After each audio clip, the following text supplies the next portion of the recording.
freaking forget all the stunts that he does to earn money. Oh, and man. he's just on fire at the kid's birthday party. And then the next one, it's just a steel drum, and he's inside it in the pool. It's like, what stunt is this? And like the pool just keeps going. Yeah, no one cares. They didn't get out It's of the pool. high-speed business at a record pace. Get 70 miles per gallon on this fucker.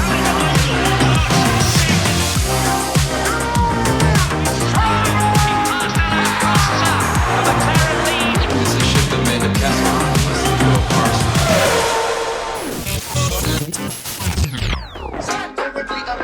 There we go. Ooh. It's just a nice glazy introduction to this podcast. Big shout out to Trevor. Trevor Accord, thank you. He is our resident Mercedes fan. Yeah, you've heard him on the podcast. Yeah, he put that together for us, and it is glossy. That is sick. It really just made the intro of this feel different. Uh-huh. Now that we have the actual song. Yeah. I may be lying to you if I said that we were using the proper track in the past. But we got it now. We got it now, Yeah. and we appreciate it. All right, dude, let's just jump into it. We have the first race of the season. Yes. Let's get it out of the way. Let's start talking about the Bahrain GP. Let's talk about the boring GP. Yeah, I mean, we were all wondering, will Red Bull just run off into the distance? And man, they did. They sure did. They sure did. I had two friends watching with me who had never watched a race before. What a terrible They know intro. that I love Formula One now. Wasn't Sam, was it? No, Good. it wasn't Sam. Good. Not the race to join in. But they were happy to watch it with me. We watched it live at 8 a.m. And first couple laps, Max was just gone. Just peace. And by lap 10, I was like, hey, let's just go get some breakfast.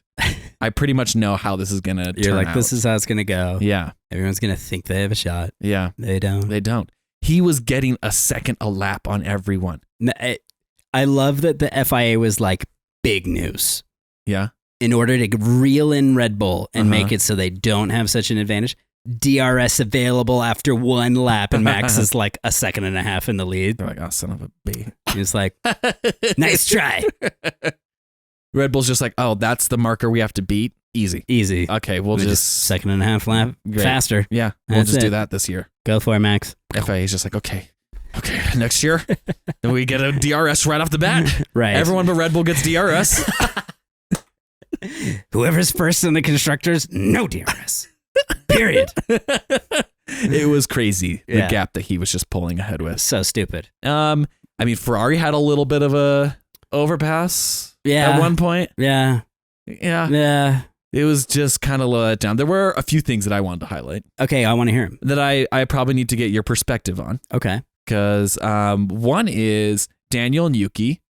Yes. Why did Daniel get orders to pass Yuki? Okay. What was your thoughts on that? Okay. And then also, we'll talk about Carlos Sainz Yes. and how much of a hero I want him to be this year. He is now... I'm fuming over Yeah. a topic on that one, so Uh-huh, we yeah. will get there. Okay. Okay, but we're going to start with Daniel and Yuki first. Yeah. What happened? So, in Daniel Ricciardo's own words, Uh-huh. he said, because he was asked after the race, Will Buxton approached the conversation with Daniel Mm-hmm. and said what was going on with Yuki. Yeah. And Daniel was very diplomatic. Yeah. It just said it was a little bit of immaturity, we'll call it, but I'm not really sure why he felt that way. Well, what was going on in the first place? And that's what that's the next line. Is he said, Okay. we discussed this before the race. Right. Okay. We knew that I would late in the race probably end up on a soft compound tire and that I would have the pace advantage. Gotcha. And then given in that scenario, Mm-hmm. we would swap drivers. So plan was already laid out ahead of time. Already the in team motion meeting. before the race. Gotcha. So when Daniel was on the soft compound tire, Mm-hmm. came up behind Yuki, Did he have more pace? he did. Okay. And Yuki was struggling to get past Magnussen. Okay. And so it was a request of Yuki Uh-huh. move so Daniel can see if he can get past the Haas. Yeah. Let's see if we can get a car in the points Uh-huh. because right now we have nothing. Right. Daniel's approach to Yuki and the laps that it took to get there and to get to Magnussen, the tires were already pretty much burned out. And so he ended up stuck behind him as well. And that's where Yuki started to fume, is because he's like, I gave up the position. And we don't have pace. Like, what's the point? And we didn't even pass the car that was ahead. Yeah, we're like, well, we thought we could. But at the same rate, Daniel didn't do anything wrong. Yeah. The team didn't do anything wrong. And it was very much discussed beforehand. So to Daniel's defense, it seems as though that was kind of just, it was expected. Yeah. And then in Yuki's defense, I can understand why he'd be annoyed. Any race car driver is going to be pissed to let anyone pass. Yeah, that's their nature. That's just the nature of a race car driver. But how they handle it is a big part of it. What was that at the end when they're like doing a cool down lap? Yeah. And Yuki decided that he was going to show Daniel. He just kind of like drove by him real quick. So he raced up on him. And the race is over. They're kind of like doing a lap to find the pits again and pull in. And a lot of the drivers will loosen belts and stuff at this phase. This is not a good time to drive recklessly. Really? Okay. They're not supposed to do stuff like that. Well, maybe. But like after a long race, you might just slightly make yourself more comfortable. Because it's, you know, they have bruises and stuff from how harnessed down they are. Gotcha. So anyways, but like Yuki comes up alongside, takes the inside line to the corner, even though it's a cool down lap, locks up his brakes because he drives it in so deep. And on cool down laps, you're all over the racing surface, which means that you're picking up marbles and trash all over the tires. So they're not performing the way that they would. Yeah. And so when he goes and like decides to race up on Daniel and brake really hard, it's like, no grip. So just lock up, tires aren't doing what they're supposed to. Oh, geez. And then, so he almost runs into Daniel. Yeah. And Daniel's like, what are you doing? Yeah. Race is over. Like, this costs way too much money for you to do stuff like that. And then as they go through the corner, Yuki's more mad and he just decides to accelerate, you know, fractions. Yeah, super close. Hairline off of Daniel's car. Jeez. And just to continue to show displeasure in the team and Daniel. And just a little bit of road rage. Literally. Just straight up road rage. Yeah. A little bit of, and I don't love this when it's true, but little man syndrome a tiny bit. Because Yuki Tsunoda is extremely short. He's the smallest man on the grid, but it seemed as though it was just, like a moment of road rage, which is wild. Not a good thing to do in a multi-million-dollar machine. No, it's not. When that happened, I remembered our predictions from last episode. You nailed it, dude. I was just I want all of these drivers to be at each other's throats. Right. And Yuki got off to a great start. Just fulfilling destiny at this point, as far as you're concerned. Yeah. This is everything you've ever wanted. So if we want more of that drama, I feel like Yuki and Daniel might be bringing it early.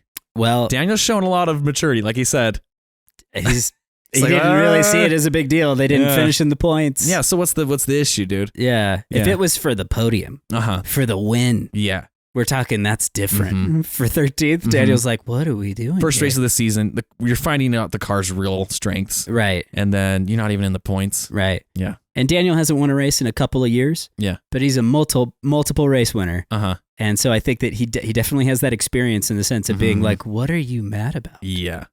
Yeah. Like, we didn't finish anywhere important. Yeah. Why are you mad? So anyways. Interesting. Very interesting. Yeah. If you want to move on. I do. Yeah, let's go. Let's move on to the next one. Shifting gears to Ferrari. Yes. Oh my gosh. Again, more awesome drama. More awesome and drama. hatred. It's just incredible hatred. Also, gotta love it. Yeah, let's go. What was it? I mean, right at the beginning of the race, Max takes off into the distance. Gone. And what does Charles Leclerc do? I don't know. Tell me about Charles's race. So you were mad at Charles and his driving. I'm so mad. And I wanted to hear why, so we've saved it for this. Yes. Okay. Yeah.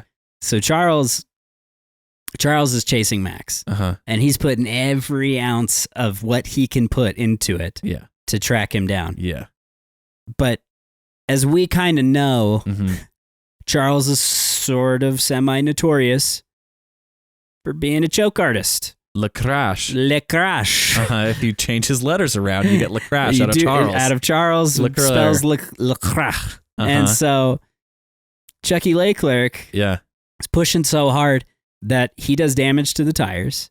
Really? He has brake steering issues, which means that when he hits on the brakes, it pulls in a direction. And so while he's trying to race, he stomps on the brakes and the car will jolt either right or left, which is a very difficult thing to manage.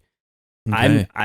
My assumption is at this stage that it had to do with tires, because as soon as he went to the next compound, it didn't seem to be a problem. Oh, okay. Yeah. But on the first stint of the race, it seemed to be a huge problem. Mm.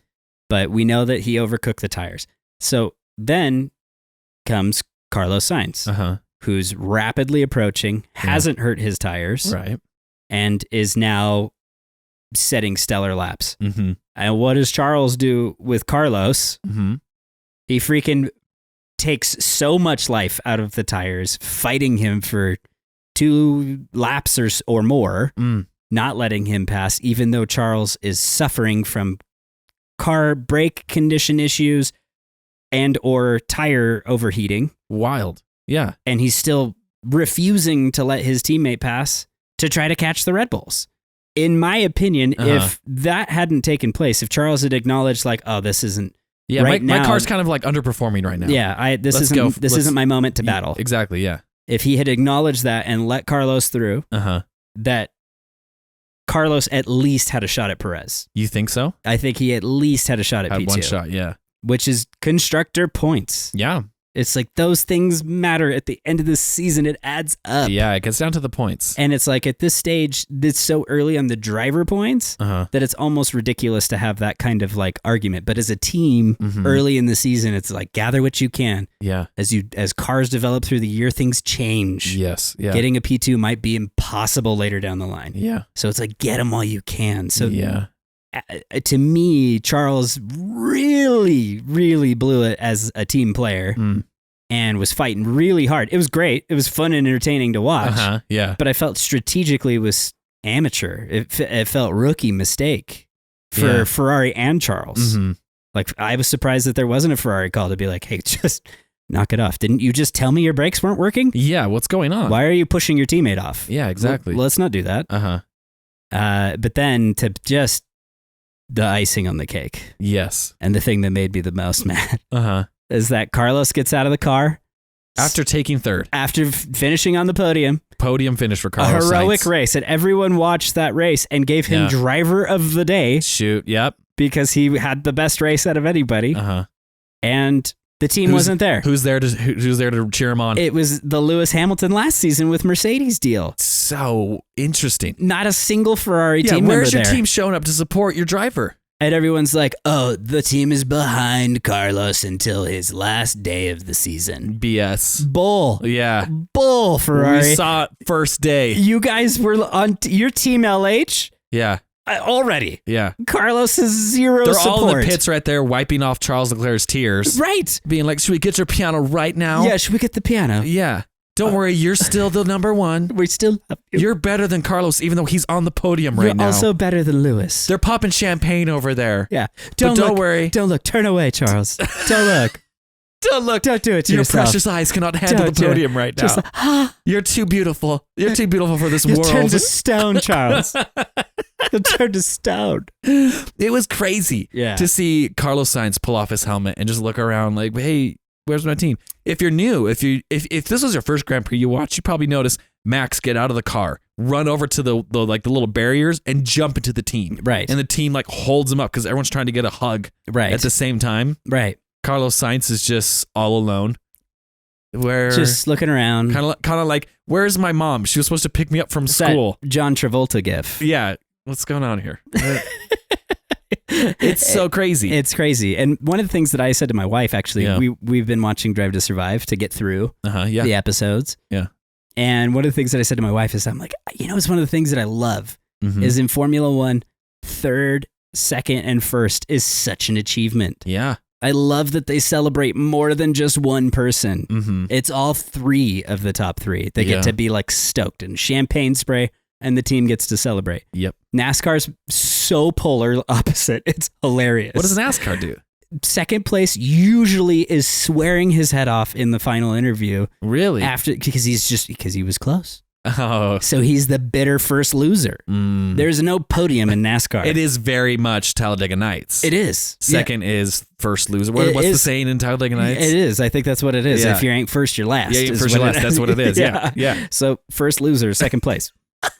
And so like they get out of the car, they're just like, ugh, it's not my day. Oh, geez. And Do they have like, a podium at NASCAR? No. All three? It's just the one. Victory lane. I Is didn't. all I did NASCAR's not got. know that. Yeah, I did, so this far along, I did not know that. The winner jumps out and celebrates. They spray whatever drink sponsor they have all over the place and shoot confetti. It's pretty cutthroat. Yeah, it is. It's like first place or nothing, buddy. But podiums in Formula One, we have all three. And Yeah. if you've seen Gran Turismo, it's same in endurance racing. Yeah, and They get the IndyCar does it champagne too. on the podium. Yeah. And so it's like a podium ceremony. Very, It's very very real. motorsport and internationally recognized, except for NASCAR. They just don't do it. Yeah. But anyways, like in that same breath, like I said that this week, where I was like, I just love that. Like, what a cool thing that this sport celebrates the guy who finished third. Yeah. It almost seems comical when you talk about it in that way, but it's like, no, what an achievement. Both driver and team, they pulled this off, especially when there's a team that's as dominant as a Red Bull. Yeah. But then you have, and then we go into this weekend. I showed my wife that video, and she was like, "I wish you hadn't shown me that." And I was like, "Why?" She's like, "That's not going to leave my mind. I hate Ferrari." Yes. She was so my gosh. mad, and I agree. It's ridiculous. This is what goes back with what I have always thought about Ferrari. Why are there fans of this team?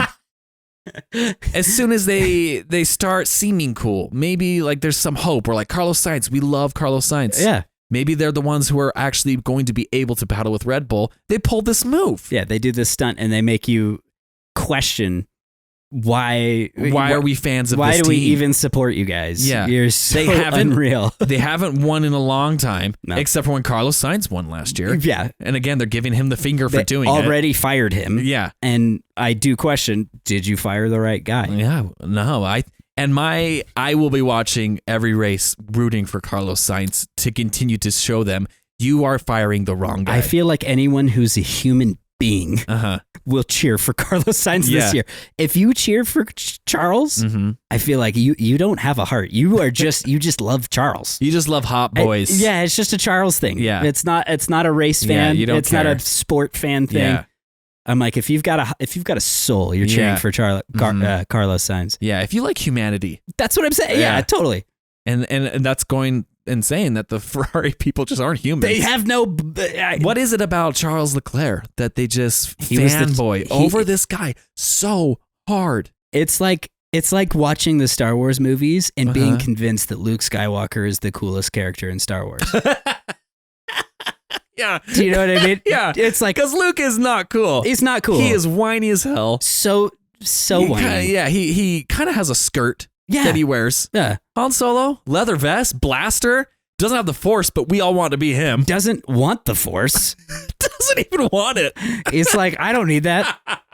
I just go fast. Yeah. Chewie, fix it. That's Carlos Sainz. He's just the cool He guy. just wants to go fast. He's got a cool leather vest. But Ferrari's obsessed with that Luke Skywalker. They're just like, he's the one. Yeah. He's the chosen one. The chosen one. Midichlorians. Yeah. It's like, no. Like, is he going to get you a championship? No. He hasn't yet. He hasn't yet. And the car has been arguably built for Charles for the last 4 or 5 years. Yeah. And he's still under delivering in that regard. So, Yeah. Look, I feel think bad for Carlos Sainz. I do too. feel he keeps getting kicked off of teams. every team. And he's always the best driver on that team. Drive to Survive has painted that picture perfecly. Got fired from Daniel Ricciardo was always taking his seat. spot. Yeah, totally. But he graduated at Ferrari. But he was who was he on with Renault? So he had, at Renault, it was him and Nico Hülkenberg. Is he better than Hulkenberg? They had Arguable. pretty mixed results. He's better than Lando Norris. Yeah, so when he was at McLaren, he was kicking Lando's butt each week. And they let him go. Yeah. This shit Well, they is- didn't let him go in that scenario. Yeah. But at Toro Rosso, he was passed up. They picked Max Verstappen instead of him. And once that happened, it Wow. was Danny Rick and Max, and he was like, I'm never getting a seat. Yeah. They're both young. No one's leaving. Yeah. And so he went to Renault. Career move. And then Daniel left, and he was like, He's a good driver, man. damn it. Yeah. I shouldn't have left so soon. I really want him to stick it to Ferrari all year long.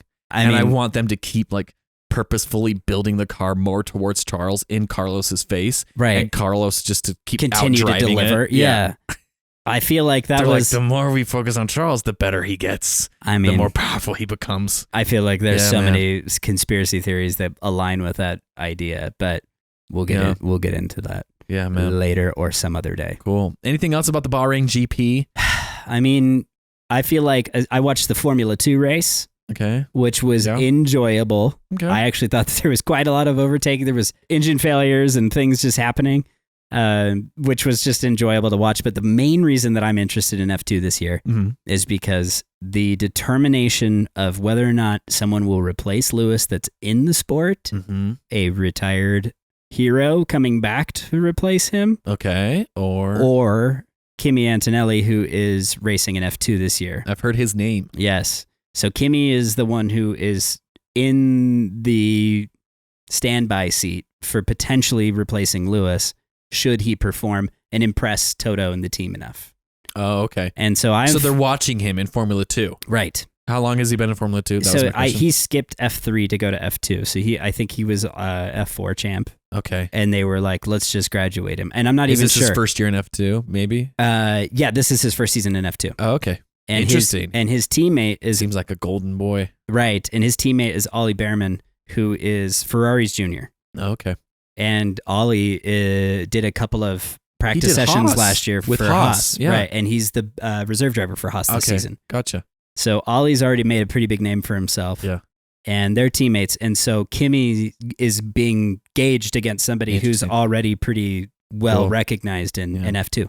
That's something we could recognize real quick before we move on. Haas did pretty good. They had a great weekend. Everyone is predicting Haas to just suck all the time. And they were, I think they finished in the midfield, not in the points, but they were close. 12th. Close. Yeah.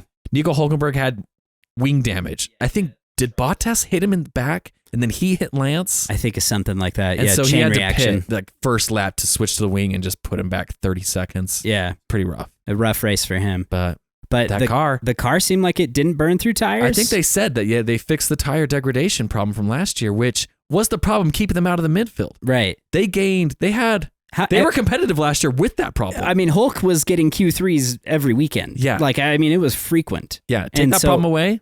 Yeah. This will be fun, man. It's like a qualifying session of getting into Q3 and then being able to deliver in the race. It's like, that's what points are. Yeah. So if they figured out the tire deg, points are guaranteed this year. Yeah, I'm really excited about Haas. I am too. But we have to talk about it. Yep. This is the last thing from Bahrain. What was it? Last thing.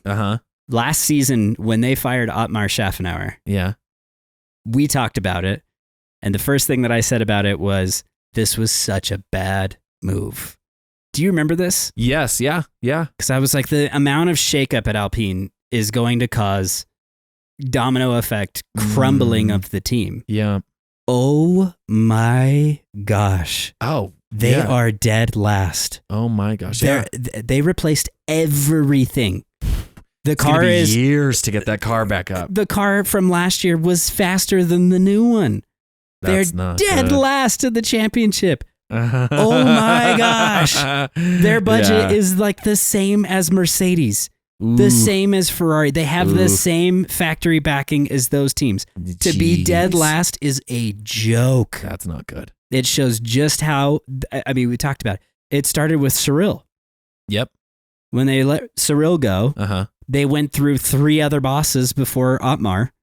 Oh, yeah. I remember us talking about this. And now they've found the results of being so inconsistent. Who is in charge of all of this? Like, who would be the guy making these decisions? The board of Renault. Just the board in general. Yeah. And is Ryan Reynolds on that board now? No, he's an investor in the team, but I not like I wouldn't imagine he has enough stake to even really be that involved. Yeah, but that sucks. It's a huge, huge disappointment for France. Honestly, I'm like, the 2 French drivers who are actually really good drivers are on they have gotten the short end of the stick. Rolled the dice so and got bad. So bad. It's so bad. Well, that's fun. So, to recap. Yes. Visa Cash App, Red Bulls, Daniels, and Yuki's mad at each other. Mad. Ferrari drivers mad at each other. Mad as Ferrari hell. team mad as Carlos. Super mad. Haas doing pretty good. Pretty happy. Alpine, everyone's mad. So mad. It's going to be a great year. It's going to be we're going to have some unbelievable season. If we get a fight out of some of the drivers this season, man, we will. Like, what does a Formula One fight look like? There's that one scene. It's famous. If you're new to the sport, look up like Michael Schumacher. Yeah. Going for the fight or whatever. Like, and he parks his car and he's tears off his like Like his earpiece, earbuds, and then yeah. he's running over to the garage to fight the other driver that Yeah. like pissed him off during the race. Yeah, I think it was DC, David Coulthard. That's what we want. Yeah, I yeah. don't know if they ever fought, but No, there was too big of a crowd yeah, between we them. want to get that. Yeah, totally. Or like Kevin Magnussen smashing a door. Yeah. I haven't seen anyone really do anything like that in a while. No, but I definitely think that's coming this year. Yeah. Can't Okay. wait. Should we take bets? Yeah. Which driver is gonna lose it first? I am guessing Esteban Ocon. I'm gonna go with Ocon. Oh my gosh. The guy seems like he doesn't. He's He on has the this verge. appearance, like this top level appearance of like, I am calm, collected. I have a cat. Nothing bothers me. But no, dude, he has a darker side. Dude, such a dark side. Yeah. I feel like he's always got that chip on his shoulder that like Pierre's family had a little bit more money Yeah, 100%. to get him through go-karting. Who will break first? I'm putting this in my little notebook. Last of the late breakers. Who crumbles under pressure first? Esteban. He is unanimous. That is amazing. I do think that Esteban, because the tempers are going to flare. They're the worst team in the grid right now, on the grid. Yeah. And now they're the only two drivers going to be racing each other, and they're the biggest, like, hate each other They already hate each other. of the whole paddock. It's hilarious that these two French guys hate each other. French people just hate everyone. Yeah, I feel- yeah. You go there, they just kind of hate Americans. Yeah, les incompetents. Yeah. Okay, we'll move Anyways, on we from Bahrain digress. GP We now that we digress. have a prediction.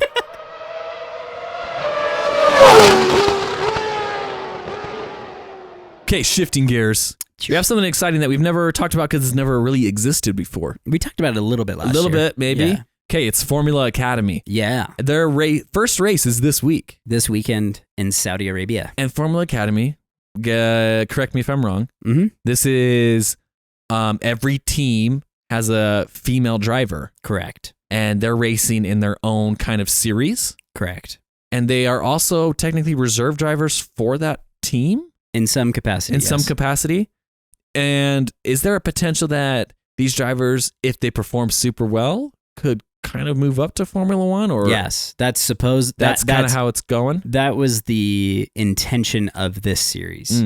Yeah. Was to give them a clearer path. A clearer path to the pinnacle of motorsport. Yeah, to the top echelon. That's kind of exciting. Yeah. So we don't know a lot of the drivers. We know a few. Yeah. Give us a quick overview. Or what should we know? So Formula Academy kind of rose out of the ashes of what was formerly the W Series. I saw a W Series race. I saw the championship yeah, race that's right. in Austin Grand Prix Yeah. a while ago. Yeah. Which was a great support race, just like these other formulas. Yeah. As well as the Porsche Cup Yeah. Challenge.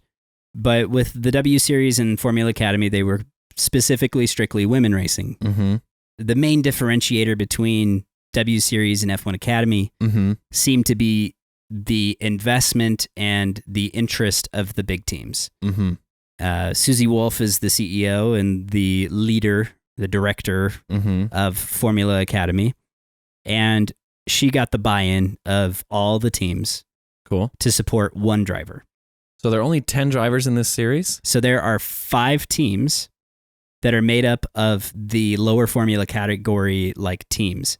So the teams exist in F3, F2, and there are 3 drivers per team. Okay. So there's 5 teams with 3 drivers per team. Okay, so 15 drivers. And one of those drivers is being backed by an F1 team. Okay, I'm putting this together. Okay, so Bianca Bustamante, I think is her last name. Is she on McLaren? She's McLaren's. Uh-huh. Leah Block. Leah Block. Williams. We like Leah Block. Yeah, she's a local. She's a local for me and Mike. Yeah, so we're she's stoked from Utah. out of our mind. Let's go, Leah. That's who we're pulling for. We're absolutely cheering for her. Yeah. Tina Hausman is Haas's? Aston Martin's. Cool. Yeah, I'm going to open this up so that way we have them right in front of me. Oh, yeah. Let's go. Chloe Chambers, which is Haas. Cool. Carrie Schreiner, who is Kick Sauber. Mm-hmm. Dorian Pinn is Mercedes. Cool. We have Emily DeHues. She is a Red Bull driver. Mm-hmm. Hamda Al-Kubasi, she is a Red Bull Racing. Abby Pulling is Alpines. Mm-hmm. Maya Weg, Ferrari, and then Amna Al-Kubasi, which I'm guessing they're sisters, races for Visa Cash App RB. These sound like a lot of global names, it's really cool. What I love about it. It's not a bunch of British or American, or it's a big mixture. Yeah, this is cool. Yeah. And their first race is this week, Saudi Arabia, which is also race week this week. Yes, we got another race heading. But we're going to have a Formula Academy race, the first one ever. The first Formula Academy. Well, they did race last year. Oh, did they? So last year, Marta Garcia was the champion, and that was their first season. This season brings in a new field of like the F1 support. Okay, so that's why it feels different. Yeah, last year didn't have that. This year they will. Cool. And then the other factor here that we neglected to mention is just that the idea behind this is to help them get a seat in F3. The cars are sort of a Formula 4 build. Okay. Chassis and engine, they're an F4 car. Mm-hmm. And so if they can graduate by being champion in Formula Academy, they can go to F3. Oh, cool. And if they can land a seat in F3, then like that's kind of the path. That's where everyone's already kind of is. That is the path. And again, these teams, the teams that are in the sport that aren't the ones that we recognize from F1 are the teams that are in F2. So I know Roden Motorsport, which is New Zealand. Cool. MP, which is another F2 team. I believe these all are Campos, ART, and Prema. And Prema is Kimi Antonelli and Ollie Behrman's team. And then announced this week is awesome. Formula Academy will be streaming free on YouTube and X, formerly known as Twitter. Oh, cool. So you can watch that this weekend as well. No, that's exciting. I don't know when the race is. Yeah, so they typically, I believe they race on the Saturday before. Isn't the race on Saturday? So it'll probably be raced on Friday. So Cool. I'd have to check the schedule. Yeah, I'm excited. I am dying to see Leah show her stuff. I really am so excited to see this. Yeah. And we wish her the best of luck. Yeah. Good luck, Leah. Can't wait. This will be fun. Yeah, for sure. Challenging racetrack for the first one. Is it? Saudi's really narrow, street circuit style. Oh, okay. It's the one that they built to look like a street circuit, but it's not. Is it like squiggly and then squiggly? Like it's kind of like skinny and long? It's the one where Max crashed during qualifying on the last corner. And he was kind of sick, but he was screaming. Yeah. Gotcha. Okay, yeah. I know that one. Yep. So it's going to be a night race. Yep. That's fun. Well, we'll see. I don't know if they might race in the day. Okay. F2 raced in Bahrain during the day. Well, why? I don't know. Schedule. Okay. I feel like temperatures are a big deal, but apparently not. It was cold for the F1 race, from what I understand. So it was really? probably great for the F2 drivers. Okay. So like, well, we're out in the sun. Probably not always the case, but this year they were stoked. Oh, cool. All right. Shifting gears for the last time this episode. Last thing that we want to talk about that I don't know a lot about. So I come to learn about Red Bull, the drama, and Jos Verstappen. What's going on, Mike? I'm hearing a lot about Jos Verstappen, and he's causing a lot of problems between him and Horner and Max and Toto. What's going on? Where did it start? Oh, man. Did it start when Max was 5 at the gas station? It must have. I mean, it's the only reasonable explanation at this point. If you don't know, Max Verstappen's dad is named Jos. Jos. Yeah. Jos Verstappen. And there have been clues, if you kind of follow old Red Bull kind of driver content, right, that Max Verstappen has had kind of a hard history with his dad. His dad's not the traditional... His dad isn't on the hinges. He might be called unhinged. Some people might call him unhinged. Slightly. And now Jos Verstappen has been like causing a lot of problems. If you watch races last year when Checo won a race... Yeah. And everyone was congratulating there's him. one dude who's stone cold faced to the left not of making eye contact Sergio, with who Sergio. Is celebrating with the team. Yeah, that's Max's dad. That's Max's dad. And he's mad that his son didn't win. Sociopath. That's just a sociopath. Yeah, he's a little bit scary. Yeah. It's a terrifying individual. But it seems like he's taking this to another level. Yeah, what's going on? So there are so many rumors. Okay. And there is so much information out there that could be completely off base. So let me disclaimer to begin with. A lot of what I know about this situation is Heavy speculation. Heavy speculation. That's the kind of news we like. I know. I do too. I've been reading it constantly. I can't get away from it. No facts, all gas, None just of it. straight ahead, no truth. We don't mind a slight bend of reality. Usually we come to the feet of Mike to teach us the truth about Formula One, but sometimes we just want to know the gossip. We just want to know. Here's what I've been hearing. Mm-hmm. And I mean, from what I have personally witnessed and felt, it all started with what you already pointed out. Is that what? It seems like it all started when Checo won races. Okay. From what I understand... This has been brewing for like a year. Yeah, and from what I understand, Jos Verstappen approached Christian and said, why did you let him win? Oh. And Christian was surprised by that question. And from what I understand, he said, no one wins but Max. That's the way this needs to be. And Christian said, no driver is bigger than the team. Okay. So if Sergio wins a race fair and square, he wins the race. He won the race. He drove. That is our policy. Yeah. We do not favor a driver. No driver is bigger than the team. And Jos was not a fan of that answer. No, because Jos is, again, not healthy. A little cuckoo for Cocoa psychopath, Puffs. Yeah, just not quite on the same page as the rest of the human race. Yeah. So, now the Christian Horner scandal thing seems to almost be a sideshow to this huge drama that has been created between Jos and Red Bull and Christian Horner.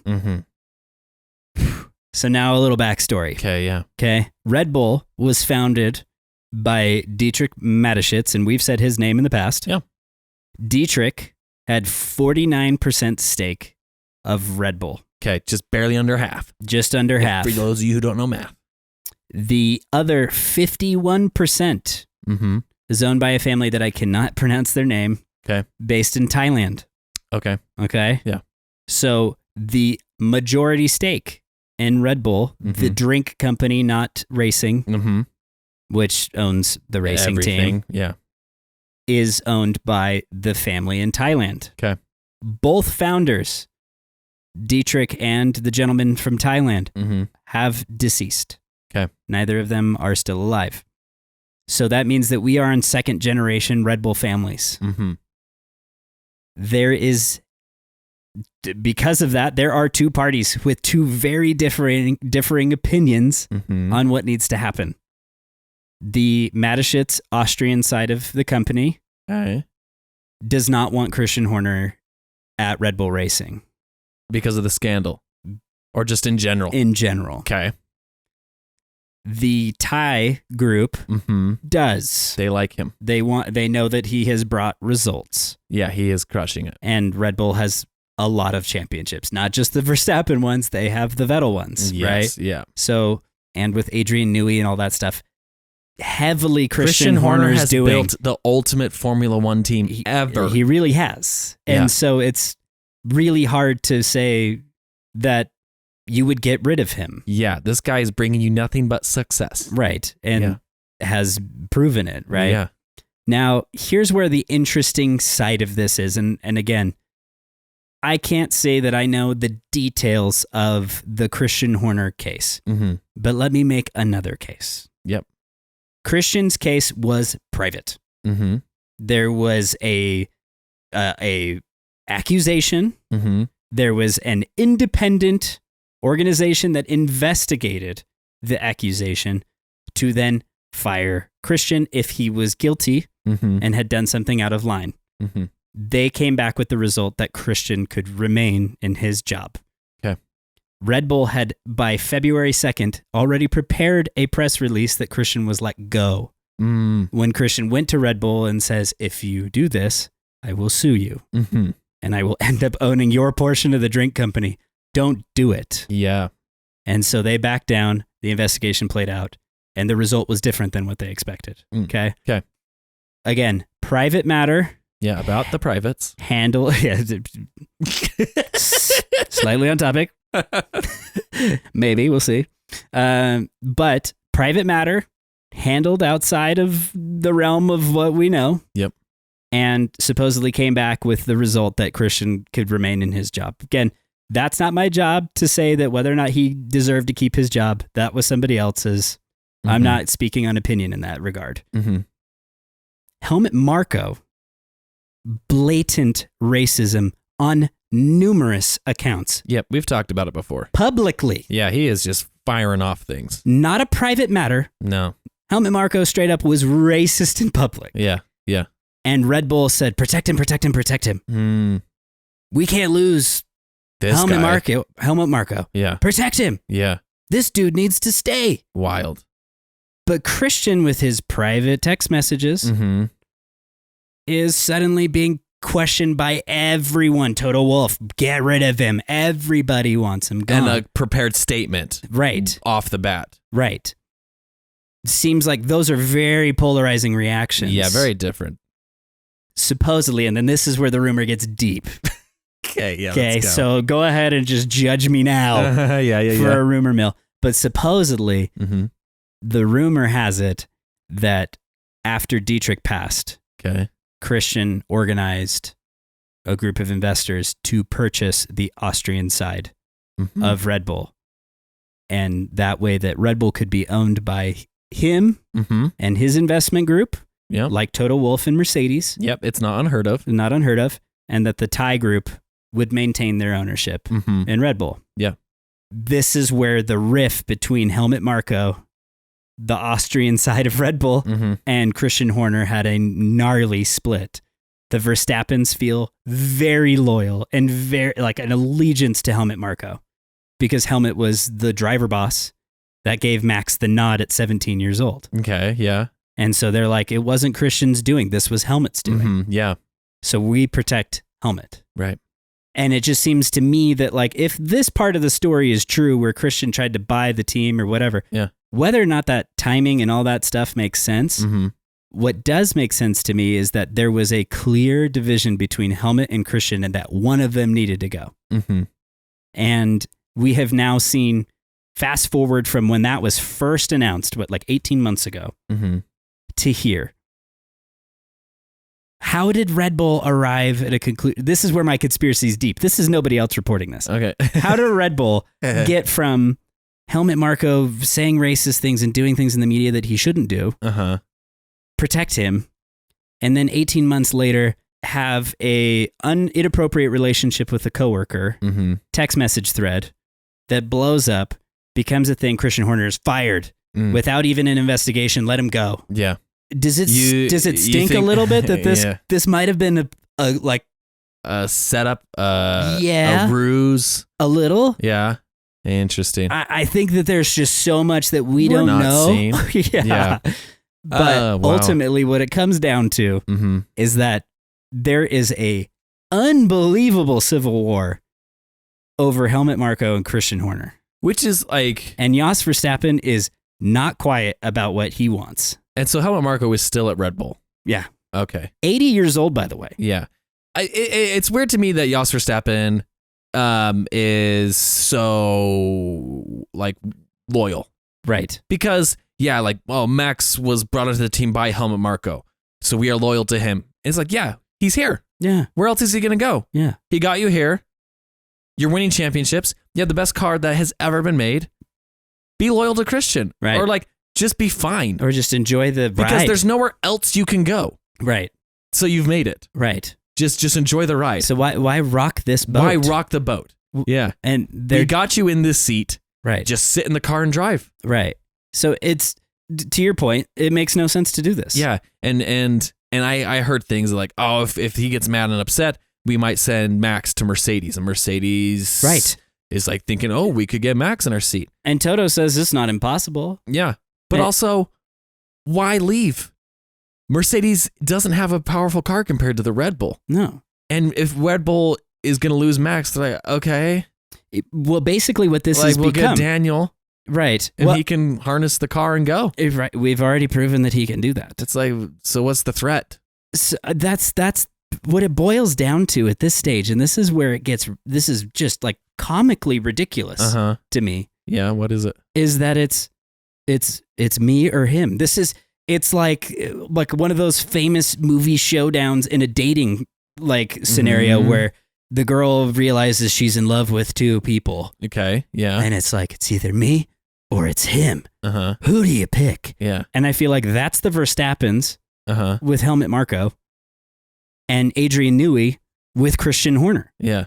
It's like you either have the best car and the guy who convinced all of these engineers and everyone to be here, or all of the driver program out the door. Yeah. You're losing two very important halves, and one of them will lose. Yeah. And at the end of the day, it just seems like, what is this worth? What are you gaining? Yeah. What's going on? And to make matters worse, the other rumor is that Ford is like fed up. They're like, what are you doing? Yeah. Can we dissolve our contract? Oh, because Ford was going to build the power unit. From 26. Okay. And now Ford is supposedly like, we don't know if we want this. Yeah. We signed on with the team that existed. Yes. Not whatever this grim future is that you're heading toward. Yeah, they're pulling apart themselves from the inside, and people don't want in. Ford is going to back out, and you're just going to destroy yourself even more. What do they say about like the greatest civilizations on Earth have only been brought down from within? Yeah. It's like, okay. It's Are we seeing that at Red Bull right now? It's like the Civil War is going to blow up the freaking thing. Who do you think is more important to the team, Helmut Marko or Christian, off the top of your head? I mean, to me, in the sense that like the best car in the world, there'll always be a driver for that. Yeah. It like if you can build it, they will come. This is Field of Dreams. This is what my thinking is doing. Yeah. And I unfortunately think that like again, if Christian's guilty of some shady things, not defending him. Exactly. But what I'm saying is that as far as value and importance, the constructor depends on the car.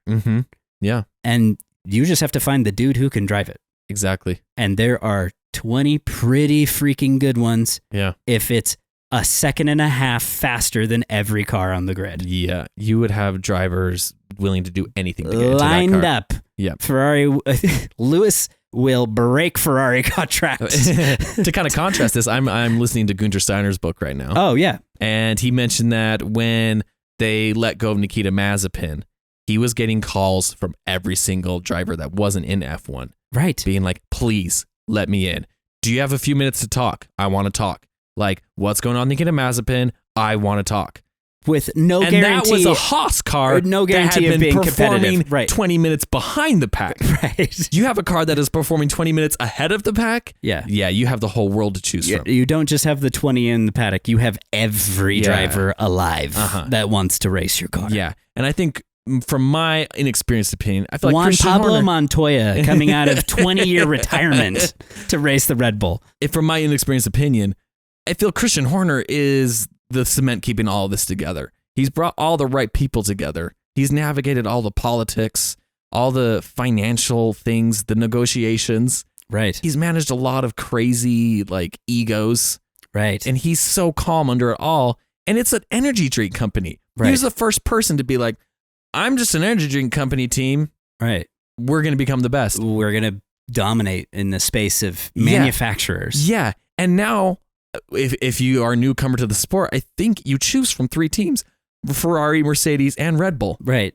Like, they're one of them's an energy drink company. Right. And has one of the best run rates of the last 2 decades. And Christian Horner's behind it all. Right. So it's crazy to me that you're like bargaining with your driver. Well, and again, and I think that like to even just wrap that up simply, like Adrian Newey to me is probably the most critical factor. Christian is the wheeling and dealing businessman. Oh yeah, Adrian Newey.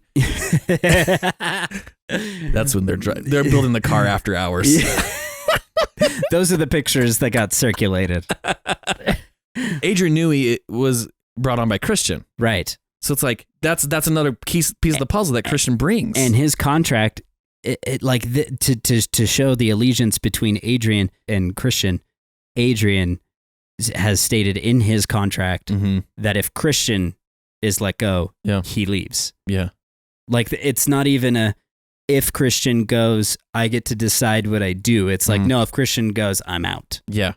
And why ruin that relationship? It's like the dude's the most valuable guy in the sport. Yes, Let's be everyone real. values that. Yeah. Everyone recognizes that he is like just touching, everything he touches is just gold. He's King Midas of F1 It's for sure. Crazy. Yeah. So why risk it all, man? that's what I can't Yas seem to figure Verstappen, out. what are you doing, And man? everybody's like, the leaked text messages came from Yas, and apparently Christian approached him and was like, "What are you doing?"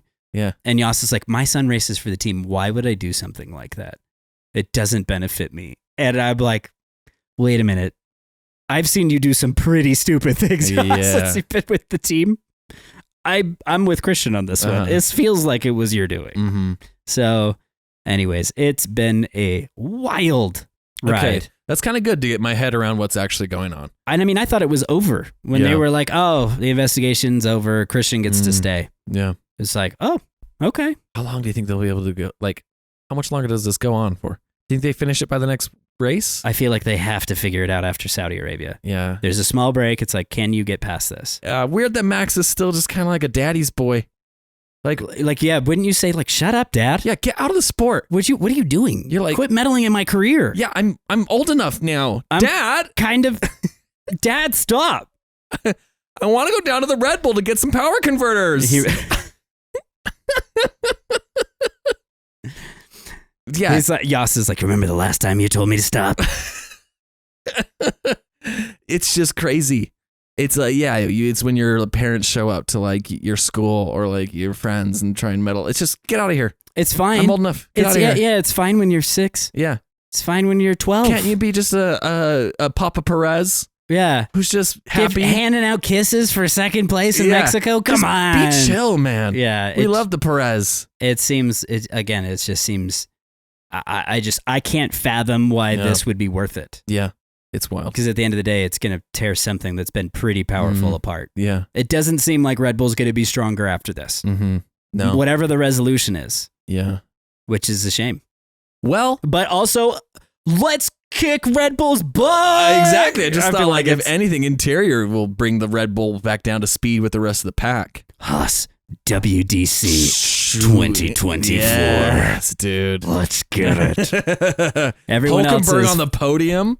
Let's get him that podium. everyone's man. crashing into each other because they're out of driver contracts. Nico and Kevin, world championship constructor at least. Oof, yes. We called it right here. Energy out in the universe.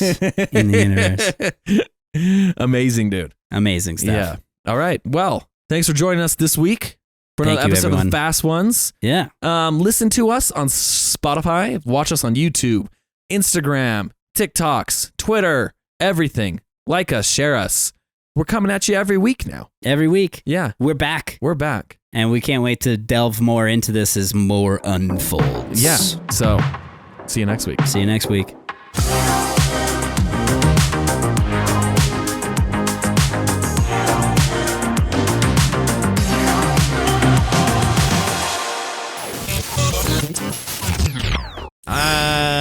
I am guessing Esteban Ocon. I'm going to go with Ocon. Oh my gosh.